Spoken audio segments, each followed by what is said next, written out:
What is going on, guys? We are back for another Emax Telegram AMA. They do have some big news out tonight. They're going to be going over the new exchange that they are being listed on tonight. I think it is kind of hilarious that if you go to their fucking exchange reveal, that they tried to make everyone think that they were getting listed on Binance by fucking listing the first letter is B, and then everyone's like, oh, Binance. And then the second letter, I, Binance. Oh, no. Oh, my God. Going to the moon? Nope. Fucking bit fuck yourself. So, we'll see what they have to say on that. And this video is sponsored by ETHBets.org Sportsbook. Join ETH Bets Sportsbook today and receive a 50% welcome bonus up to $500. I did reach out to these guys. They will accept your Emax tokens if this exchange mess turns out to be a gigantic bust, which I think it might be. Contact them through this form below.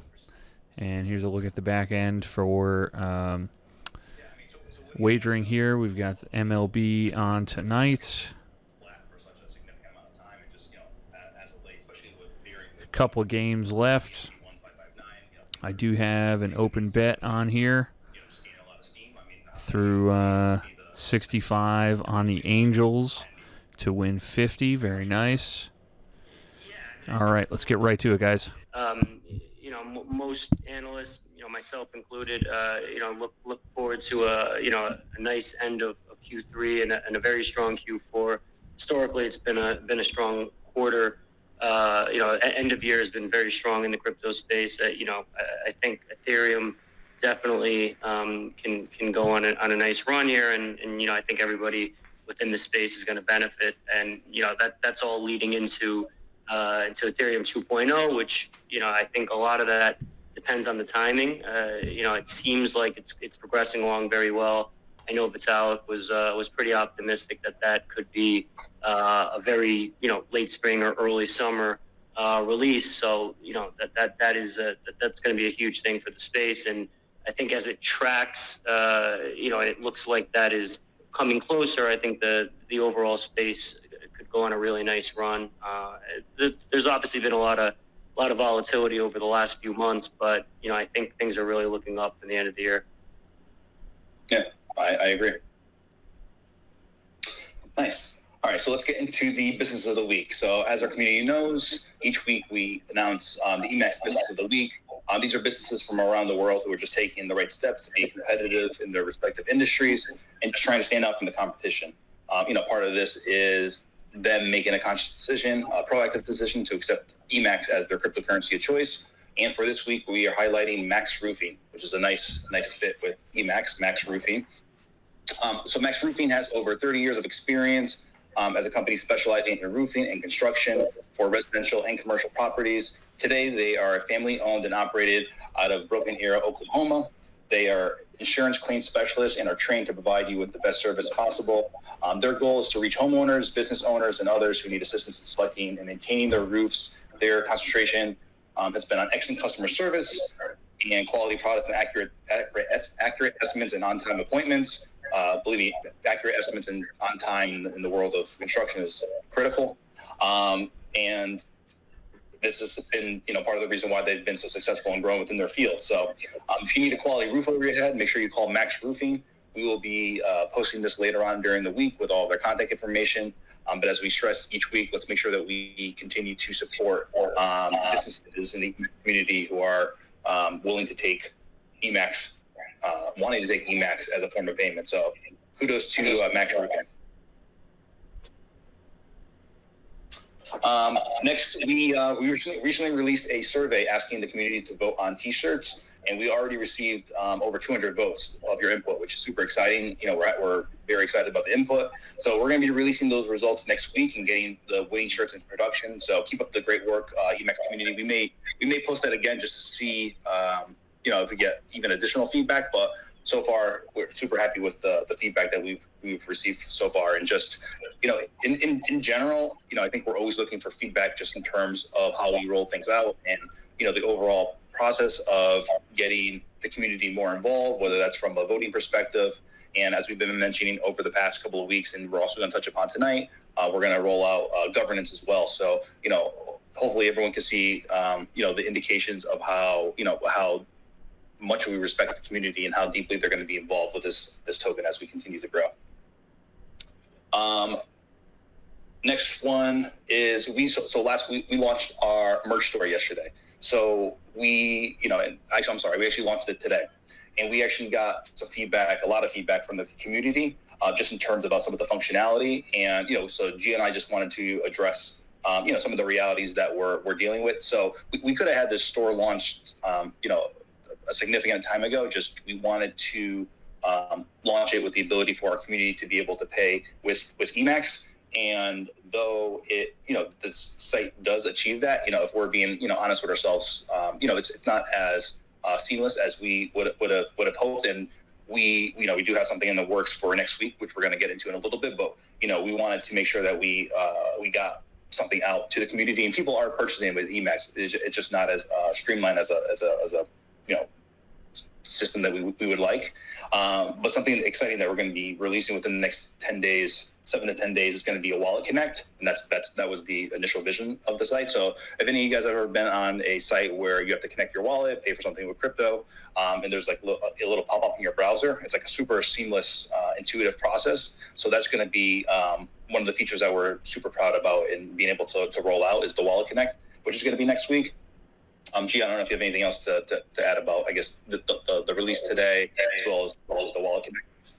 Yeah, no, I think the wallet connect is definitely going to make the process a lot more seamless. I know just aesthetically, we were limited a bit in some of the, I think the back end that was had the connectivity with the ability to use Emax. So I think we'll definitely have some improvements on the aesthetics as well. And, most importantly, I think, there is a kind of coming soon section there. There's going to be a lot of awesome stuff, from a memorabilia, Emax sports related, and some really cool things that we're going to be offering in tandem with that release. So definitely be on the lookout for that. We wanted to get it out. We've already gotten a ton of overwhelming kind of requests and orders in. So that's great to see. And, be on the lookout for a lot more stuff. And as Steve mentioned, be sure to vote for, some of the designs for other shirts and other type of merch that we're going to look to roll out very soon. Yeah, and it's going to be more than apparel, too. I think the community's been doing great feedback. So we know the store's a little bigger now, but we wanted to, we want to put things on there that everyone, wanted to buy. We didn't want to put stuff on there just to sell. So love the fact that everyone is so involved in their feedback. I think that's really it until our big announcement. I mean, do you have anything else, Gio, before we go about what everyone's been kind of waiting for?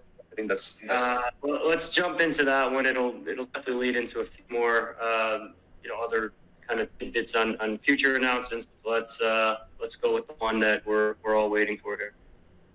Cool. We are very, very, very excited and to announce that the next pretty decent sized exchange that we are going to be on is going to be BitForex. Thank you for that. So BitForex is a leading cryptocurrency trading platform that they're ranked top 60 within exchanges, with some of the highest trust scores in the market, which was super important to us. The exchange is supported in more than 200 countries and offers over 300 trading pairs. So just in terms of, the reach and sustainability, we thought, we've been in talks with a lot of exchanges, to be honest with you. And this one, kind of checked a lot of the boxes for us just in terms of reach, trust, reliability, whatnot. Something else that was also impressive that I was unaware of is BitForex is capable of processing 1.6 million orders per second, which is just mind-boggling to me. That's a heavy number. That's a pretty serious number. So, partnering up with someone that significant in size was also a selling point for us. And just in terms of like their volume, they do almost $500 million in a 24-hour volume, and they support over 5 million active users. consistently. So just a lot of things across the board. Gio, I know that you and I were talking today, and I know you're also super excited about it. What are your overall thoughts about our new what we're rolling out with Bit4X?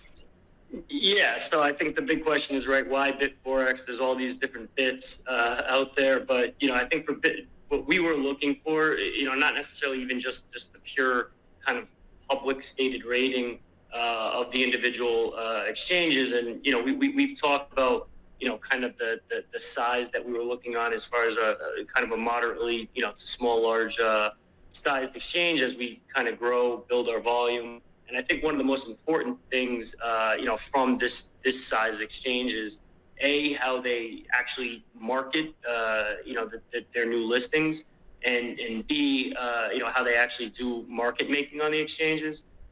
So that varies across all the different exchanges, whether it's kind of anything in that bit range or anything in that moderately sized range. And I think the thing that really sold us, at least at this point, and as Steve mentioned, we're definitely still looking at a number of other exchanges and actively kind of working toward figuring out how to roll those out in the future. But for this one, on this listing, we're excited about the the way that they help kind of promote the listing of Emax on their platform, all their social channels. They're kind of open to doing a number of marketing events with us once we go live, after their kind of just brief onboarding period and marketing period. And they'll be doing stuff like competitions, AMAs, and having these different kind of new traffic attraction campaigns. So that was a huge selling point. Like I mentioned, the market making, which I think is very important because different exchanges handle those differently. So we're excited to see the that initial liquidity get added to really start trading on that platform.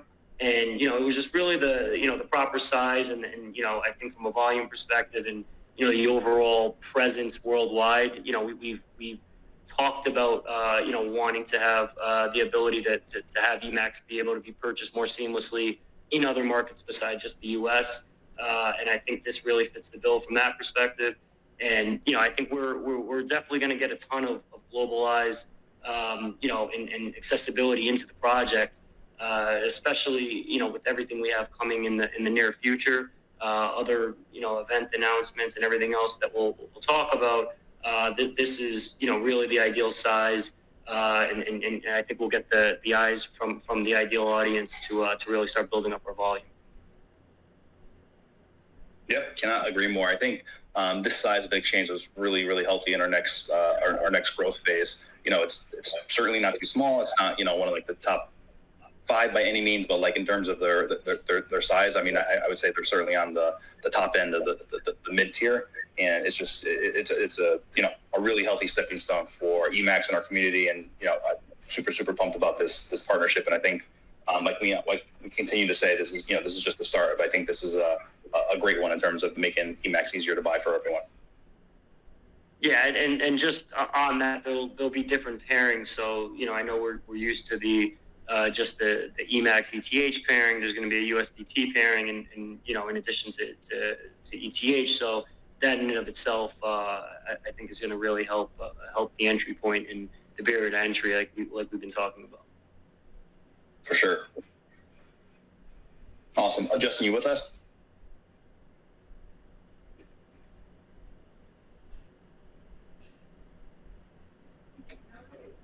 Is he muted? Okay, I'm here. There you go. Yeah. Justin, before we get too much into the tech talk, what are your thoughts on just the relationship with Bit4X? Coming from the development end. No, I mean, it's anytime you get on a centralized exchange, it's a good thing. It's more exposure.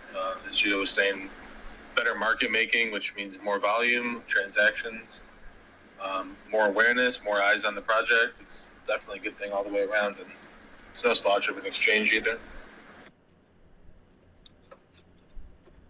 Nice. Yeah, perfect gateway exchange. Really nice stepping stone. I think it just fits our needs perfectly for where we're looking to build from.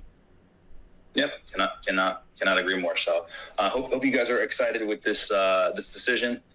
Again, we think it's certainly the right one for Emax, where we are in our life and growth cycle, and we're excited for this partnership.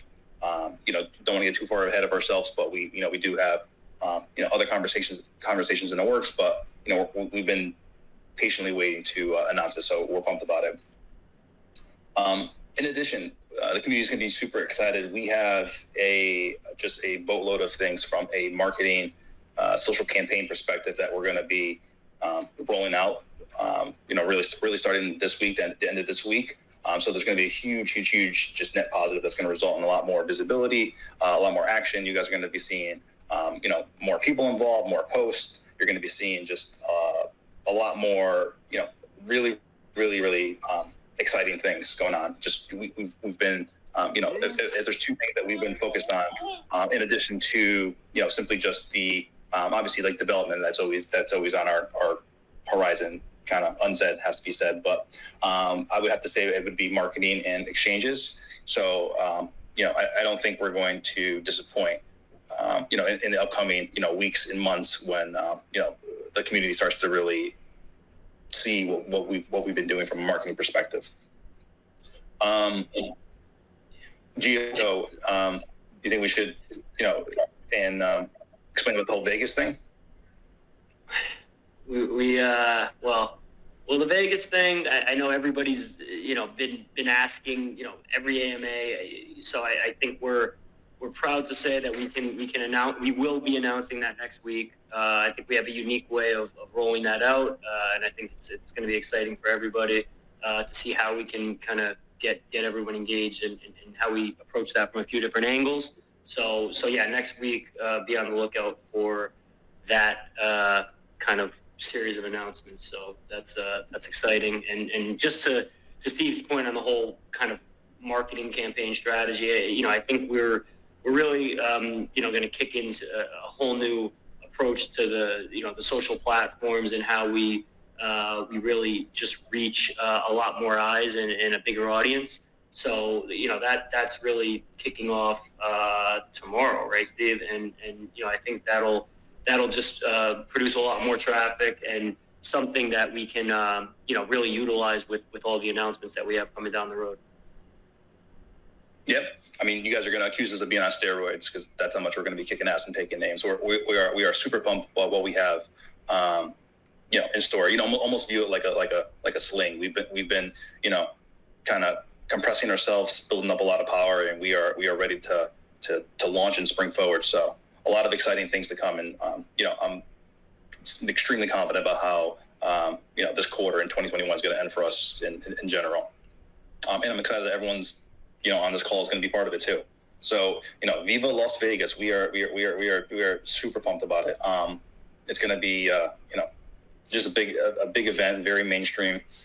Just a lot of good things going on. I'll leave it at that, but you'll see some things as we start to roll them out. We always love the element of surprise. So next week, but yes, that it is very exciting. So next in store, let's get into some tech conversations. I think this was the concept was almost born from the community. Just rather than kind of like just mentioning tech updates, take one every week or so and dive into it a little bit more, just to add more context to it and just kind of to loop the community into our development world. So this one is going to be the evolution of Emax tokenomics, which has been a topic honestly since we've launched. I think everyone who's been especially involved from the start has seen us grow and flex.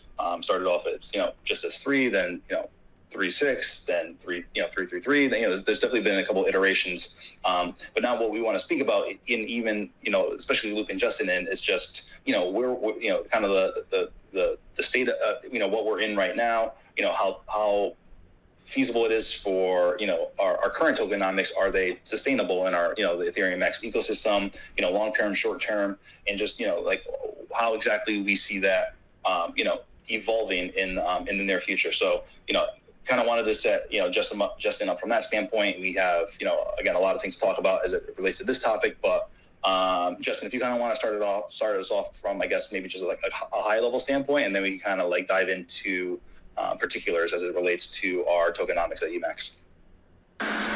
Yeah, so I mean, I think high level, we do a burn and we do a reflection. So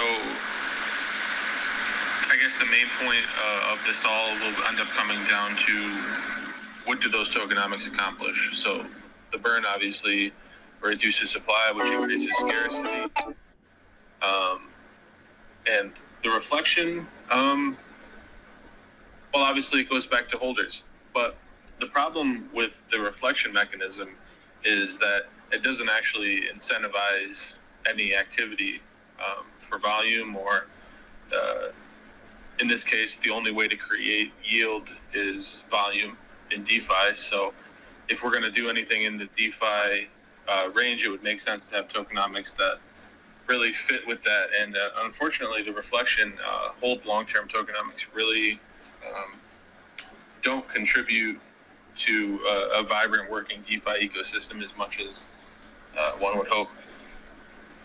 So with that being said, I think it's probably time to consider reducing the reflections a bit, and probably coming back to like a 3-3-3 system to where we can actually use some of the transaction volume that's happening in Emax to actually stimulate some growth in the ecosystem.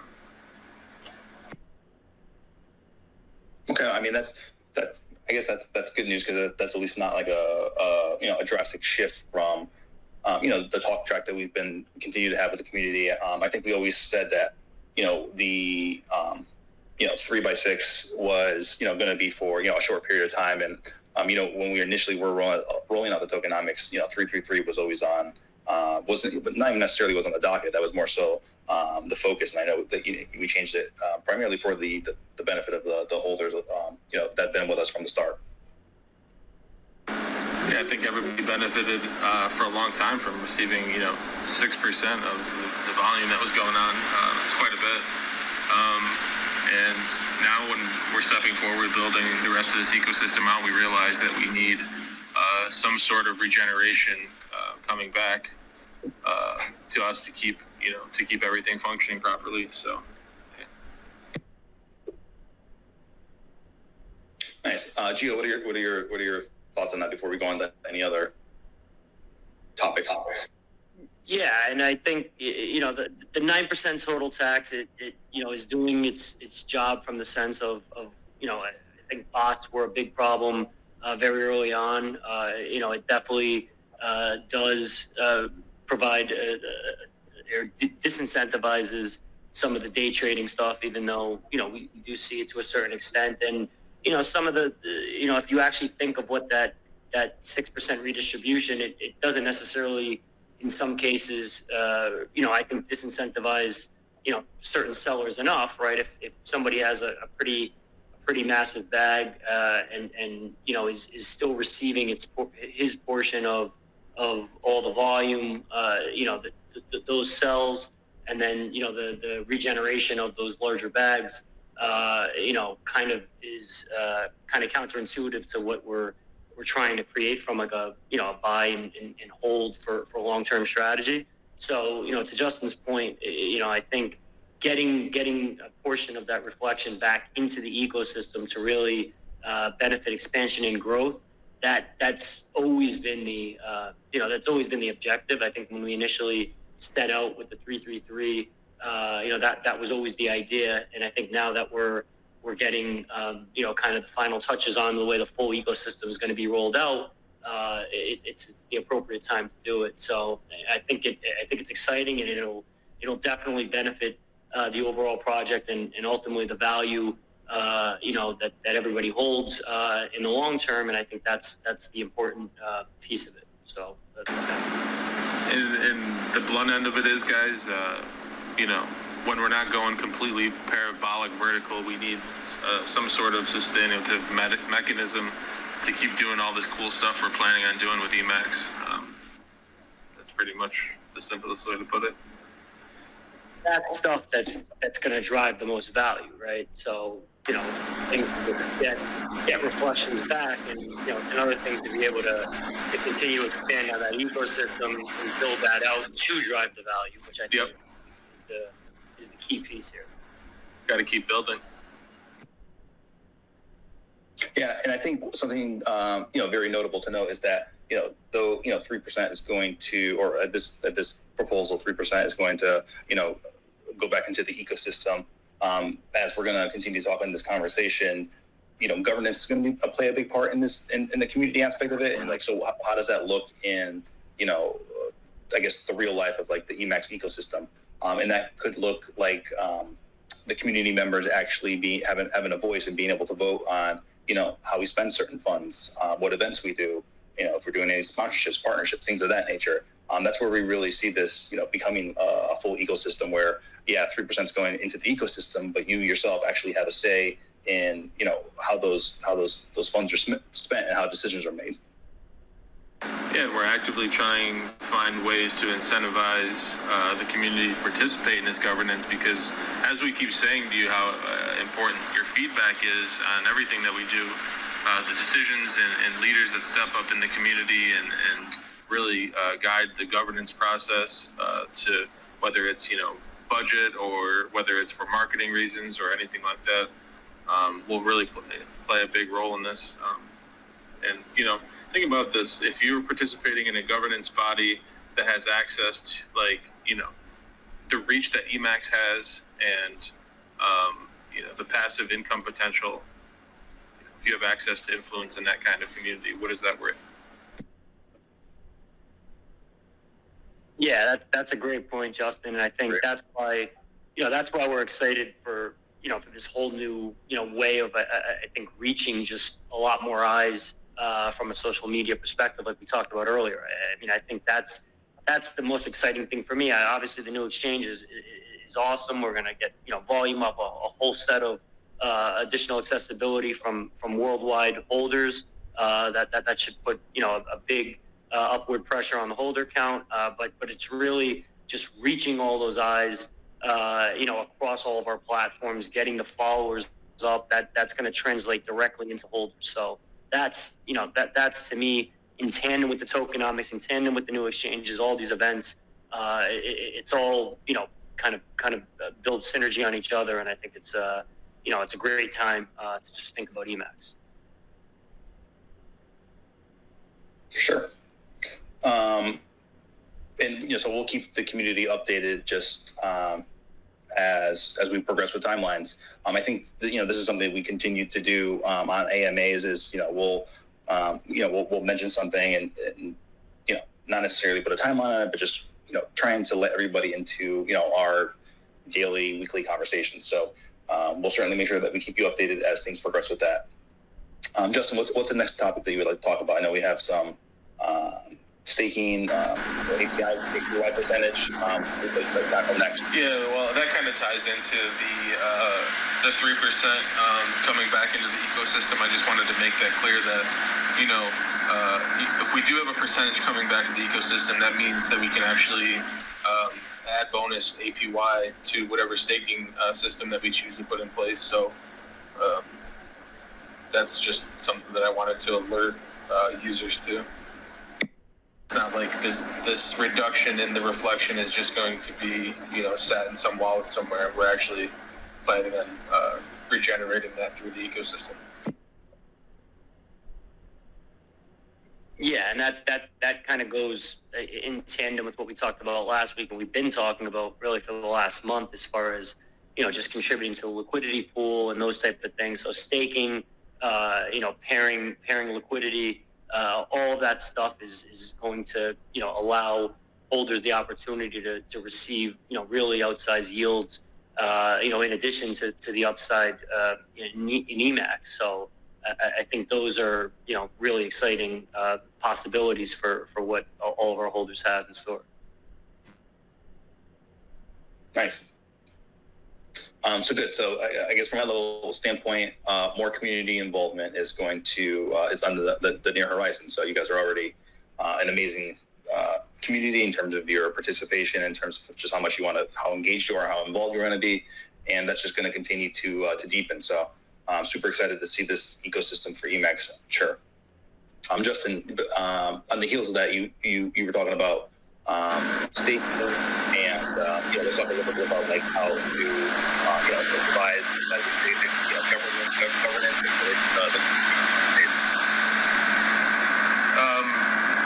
I'm sorry, Steve, you were cutting out a little bit at the end there.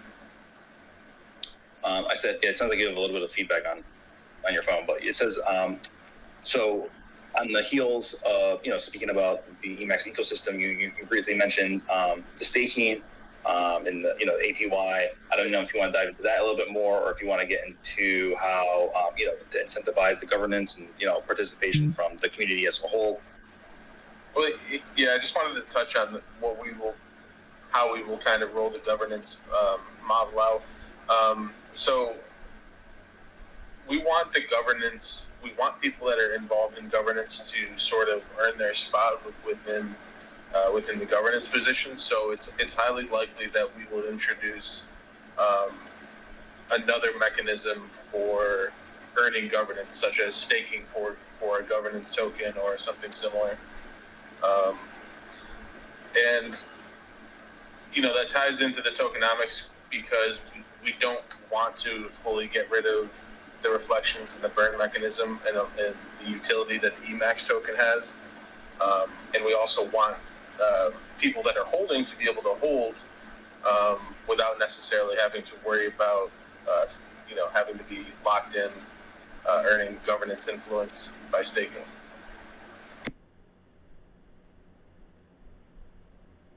So I guess, how does that look in like a how it happened? Yeah, like if you had like an example. Yeah, so basically, when you stake Emax and ETH into the Uniswap pool, you'll get your LP tokens back, and then we would create a system where we would then take those LP tokens. You could be so that they would be provably locked, so that your liquidity is locked there; it's not going anywhere.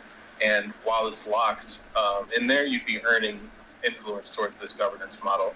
And the governance model would basically play out as, on our new Web3 version of our website, you would log in, and there could be proposals, or you could write a proposal yourself, say that you weren't happy with something that Emax was doing, or in case that you really liked something that Emax was doing and wanted to support it further. You'd be able to go in, you'd log in, with whatever Web3 wallet that you have, and be able to participate in the governance that's happening.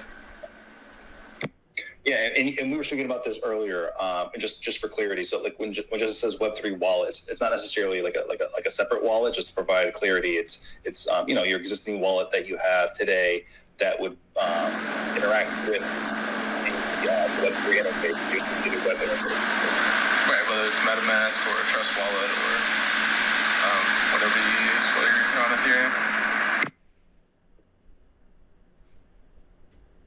Justin sounds like he's taking off from a hangar on a jet, just to say. You do have a lot of feedback on your phone this evening. That may be our first. I can fix it. 1 second.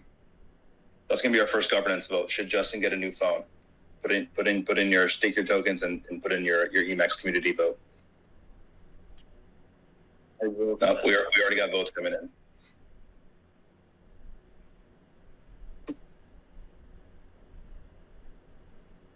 You good, Justin? Hey, is that any better? That's definitely better. Slightly, yeah. My fans are on really high on my PC, so maybe that's what's up. Those are some pretty serious fans. You gotta eventually share a photo. I have two computers here. Yeah, that's gonna be our next post. That's crazy. Those are your computer fans? Jeez. Yep. I'm mining Ethereum over here, man. It gets hot. I guess so. I know you want to talk about expansion and growth. I'm not sure if you wanted to dive in that a little bit more. Again, just tying it into the tokenomics change and how having that extra regenerative income through volume will allow us to expand this ecosystem. Like I said, when things aren't going straight up for the token, there will be bearish times, there will be sideways action that happens, and during that time, we need sustainable funding for the mechanisms that we're putting in place in the ecosystem. Cool. Very, very, very excited about this stuff.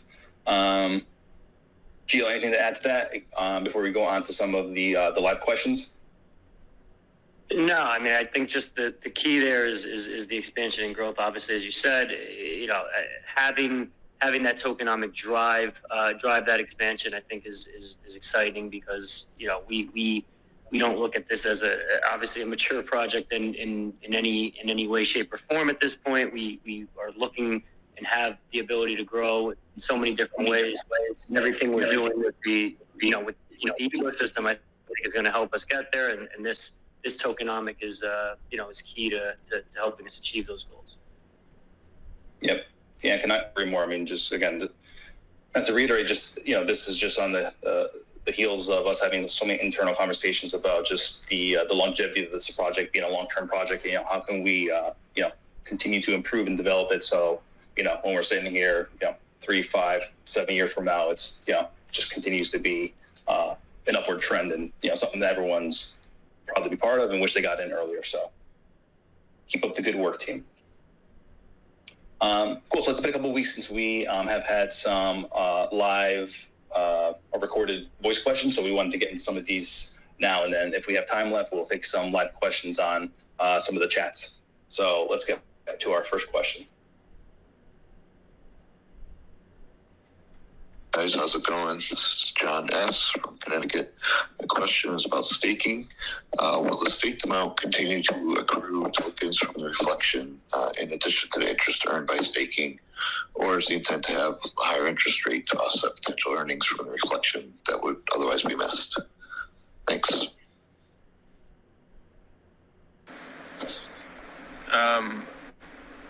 The short answer to that is no, you won't earn the reflections while you're in the staking contract. But you will likely be earning a much higher APY anyway. Okay. Let's see what our next question is. Do you have anything to add to that, Justin, or no? No, I don't think so. Here's our next question. My name is Carolyn Nobles. I'm a day 2 holder, and my question is, why did you guys not have your white paper, roadmap, and all that stuff lined up and ready to go before you launch? Because I would think that any business would know what direction they're going and what they're trying to accomplish before they start that business. So I'm new to crypto, so that's just my question. Thanks. Good question, Carolyn. We like answering tough questions on the AMA as well. So first off, congratulations on being a day 2 holder. That's pretty remarkable, especially being new to crypto.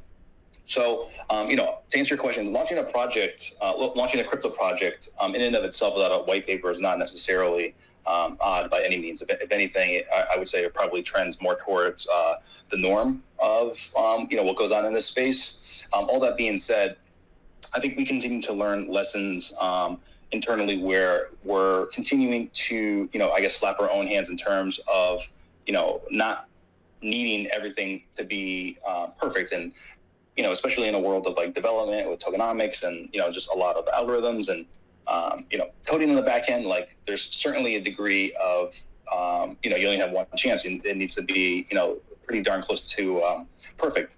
That being said, we're going to release our white paper. It's probably going to be by the end of September. Not to put like a timeline on it, but where I think if not sooner, but I think what we were trying to do initially was to release our white paper with just a boatload of technical formulas and really kind of geek out on it. And so we're going to have an iteration of that. Just, that being said, I think, just waiting is almost doing more harm than it is good. And I think that's maybe just, part of, how we are internally, how we want everything to be, 10 out of 10 and kind of like swing for the fences and do great. But, as we continue to talk to, just exchanges, investors, projects, partnerships, things of that nature, having, a public facing white paper is just going to be to our benefit. I'm not saying that when we release the white paper, it's not going to have technical elements to it, because it will very much so. But a compromise that we agreed upon internally is that, we're going to fast track the white paper for Emax, release that to the public, and then as iterations in terms of technology updates and whatnot come out, we're going to release, I guess you call them like mini light papers to further support the overarching white paper, which will have a lot more of like the geeky technical stuff that we're referring to. So, in short, we're going to fast track the white paper. Super excited about it. We've been pretty communicative about why we've been hesitant not to launch anything that's kind of half-assed.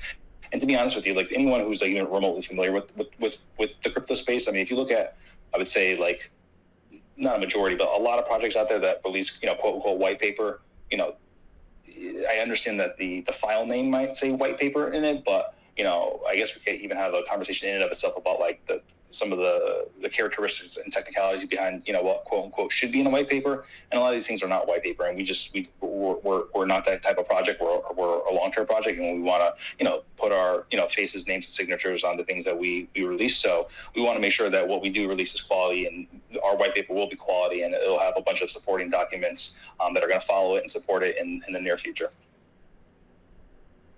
So that is the, I guess, semi-long-winded answer to the status of our white paper. Let's see what we have for our third question. This is going to be our final question before we do some live ones in the chat. Hi, my name is Marilyn G. from New Jersey, and I've been thinking about this for a while. Have you considered doing like an online auction for like vacation getaways for our Emax community or holders? This would be a perfect opportunity, and people are eager to take vacations now due to the pandemic. Disney packages, Aruba getaways, so forth. Thank you. Gia, you want to take that one?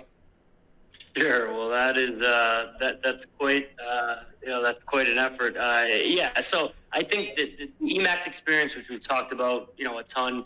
I think what we're going to start, releasing and offering are the opportunities for a lot of different giveaways based on that concept, especially in tandem with a lot of the events that we have coming up. I think there's going to be opportunities for all types of giveaways, all types of experiences, things that, as we kind of say, money really can't buy. So I think that's exciting. And I think there could be trip elements. There's definitely going to be experience elements with with different individuals and partners that we're working with, as they relate to the events. So I think a lot of stuff to come as far as the quote unquote giveaway goes, but it all kind of ties into our Emax experience. So we're excited about that. Great. Let's get some questions from the community going. So moderators, if you could please open up Telegram and Discord. Let's go through that right now and answer some questions live.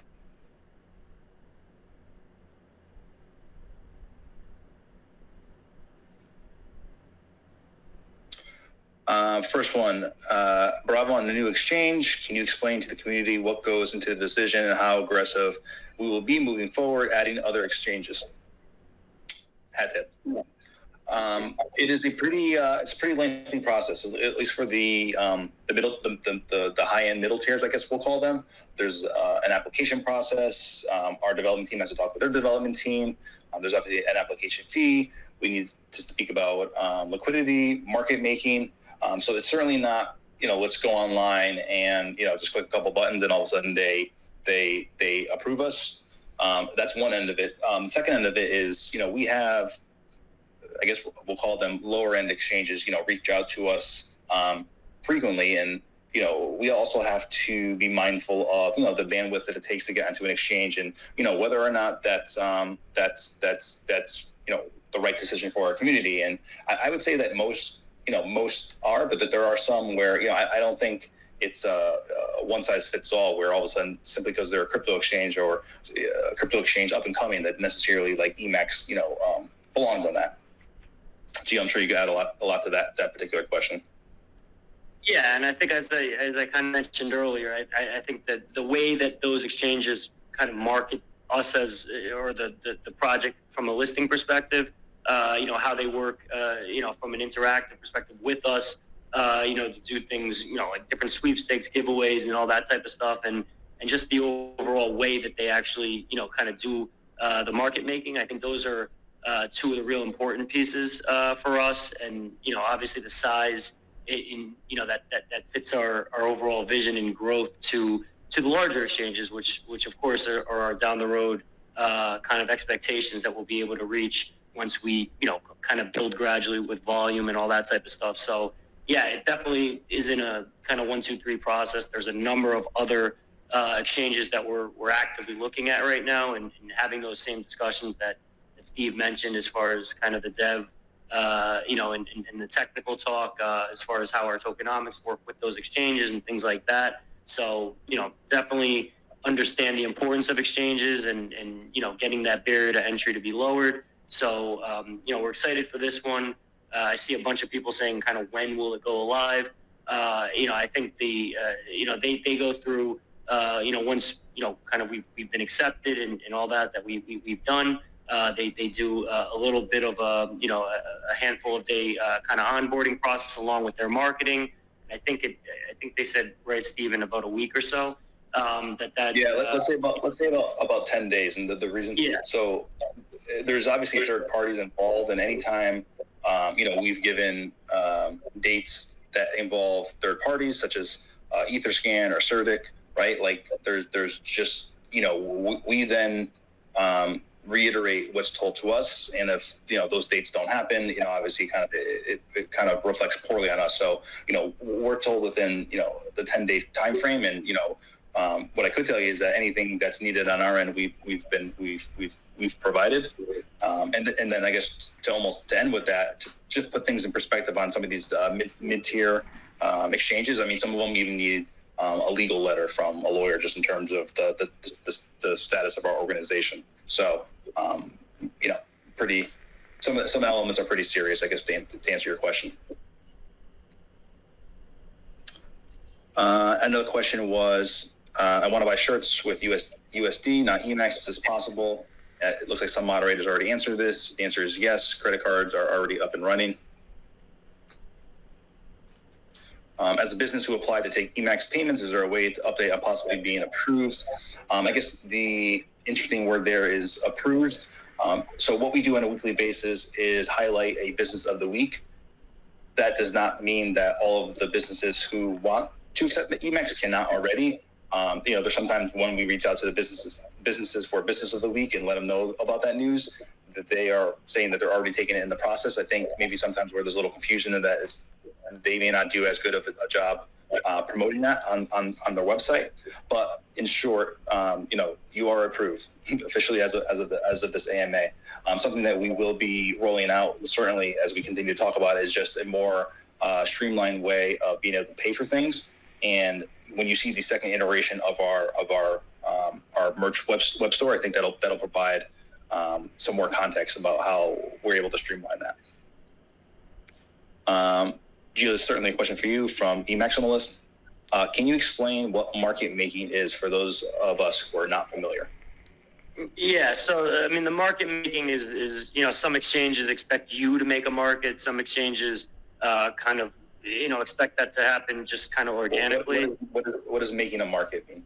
Yeah, so a market making, right? With of course, right now, everyone's I think pretty familiar with the decentralized exchange like a Uniswap, where you're not actually purchasing from seller per se, like in a traditional market sense. When you buy you buy Emax, you're converting ETH, you're buying Emax tokens out of the available supply, and that portion of ETH is going into the liquidity pool. So it's there really isn't a seller per se on the other end of that transaction. It's an automatic market maker. Exactly. Right. So with the centralized exchange, you actually have your true kind of traditional order book, so to speak, where there's buys and sells, and a market maker on an exchange where they have dedicated parties that are actually kind of lining up kind of buyers and sellers to kind of make a market. That's something that we kind of have looked at as it related to all the different exchanges and what their process was, and that's something that should align relatively closely to the price in the other exchanges, and obviously Uniswap and the decentralized exchange. If there are differences off the bat, which can happen, the real concept behind an efficient liquid market is that those arbitrage opportunities will be exploited by people, and that will kind of narrow that that gap in price, so to speak. Arbitrage. We keep on mentioning a lot of where I will make sure the community is following. So arbitrage is when you're able to get you buy it on one exchange or market, and you're able to get a better price on another exchange or market, and even though it's the same exact asset or currency, simply from being on different exchanges, you're able to profit.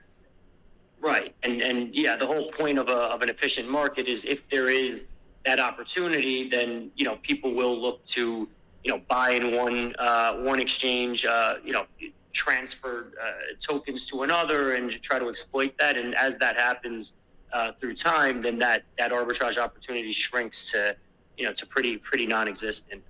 So the whole concept behind about market makers, I think is very important, especially as you kind of think about the difference between decentralized exchanges and centralized exchanges. So that was something that we definitely looked at a lot when making this decision. So like from a I guess to sum up from a simplified standpoint, like market making is like essentially like providing liquidity and like almost like inventory, like the tradable asset to the market.